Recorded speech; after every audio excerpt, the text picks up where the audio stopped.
श्री भागवत गीता अध्याय 1 श्लोक 1 से 25। धृतराष्ट्र ने कहा, हे संजय, पवित्र भूमि कुरुक्षेत्र में इकट्ठा हुए मेरे और पांडु के पुत्र युद्ध की इच्छा से इकट्ठा हुए अब क्या कर रहे हैं। उस समय राजा दुर्योधन ने व्यूह रचना युक्त पांडवों की सेना को देखा और द्रोणाचार्य के पास जाकर यह वचन कहा, हे आचार्य, आपके मेधावी शिष्य द्रुपद पुत्र दुष्टदुम्न के द्वारा व्यूहाकार खड़ी की गई सेना को देखिए। इस सेना में बड़े बड़े धनुषों वाले तथा युद्ध में भीम और अर्जुन के समान सूरवीर सात्विक और विराट तथा महारथी राजा द्रुपद हैं। धृष्टकेतु और चेकितान तथा बलवान काशीराज पुरजित कुंतीभोज और मनुष्यों में श्रेष्ठ से पराक्रमी युद्धामन्यु तथा बलवान उत्मीजा सुभद्रा पुत्र अभिमन्यु एवं द्रौपदी के 5 पुत्रों में ये सभी महारथी हैं। ये ब्राह्मण श्रेष्ठ अपने पक्ष में जो भी प्रधान वीर हैं उनको आप जान लीजिए। मेरी सेना में जो जो सेनापति हैं आपकी जानकारी के लिए उनको बतलाता हूँ।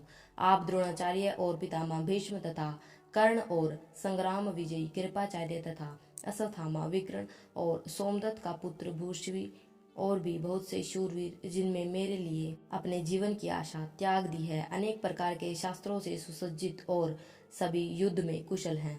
भीष्म पितामह द्वारा रक्षित हमारा सैन्य बल पर्याप्त नहीं है और भीम द्वारा रक्षित इन लोगों का यह सैन्य बल पर्याप्त है।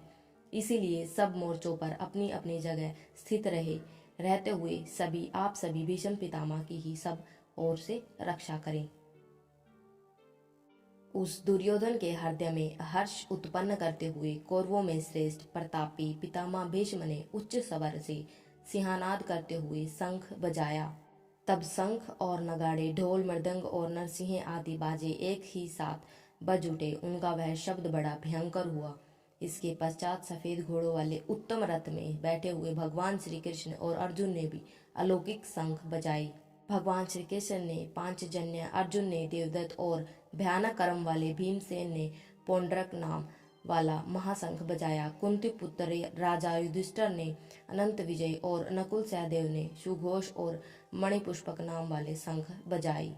हे राजन, श्रेष्ठ धनुष वाले काशीराज और महारथी शिखंडी एवं दुष्टदुम्न, राजा विराट और अजय सात्विक द्रुपद और द्रौपदी के 5 पुत्र और बड़ी भुजाओं वाले सुभद्रा पुत्र अभिमन्यु ने पूरी तरह अपने अपने शंख बजाई। उस भयानक शब्द ने आकाश और पृथ्वी को भी गूंजते हुए धृतराष्ट्र के पुत्रों के हृदय विदीर्ण कर दिए। हे राजन, इसके बाद कपिध्वज अर्जुन ने धृतराष्ट्र संबंधियों को व्यूह में स्थित होकर शस्त्र चलाने के लिए तैयार देखकर धनुष उठाकर सबसे हृदय के स्वामी भगवान श्री कृष्ण से ये वचन कहा, हे श्री कृष्ण, मेरे रथ को दोनों सेनाओं के बीच में खड़ा कर दीजिए और जब तक कि मैं युद्ध क्षेत्र में स्थित इन विपक्षी योद्धाओं का निरीक्षण न कर लूं कि इस युद्ध में मुझे किन किन के साथ युद्ध करना योग्य है। दुर्बुद्धि दुर्योधन का युद्ध में प्रिय चाहने वाले जो राजा युद्ध की इच्छा से इस सेना में आए हैं उनको मैं देखना चाहूंगा। संजय बोले, अर्जुन के द्वारा इस प्रकार कहे जाने पर भगवान श्री कृष्ण ने दोनों सेनाओं के बीच में उस उत्तम रथ को खड़ा कर दिया और कहा, हे पार्थ, युद्ध के लिए एकत्रित हुए इन कौरवों प्रमुख रूप से भीष्म और द्रोणाचार्य तथा संपूर्ण राजाओं को देखो। धन्यवाद।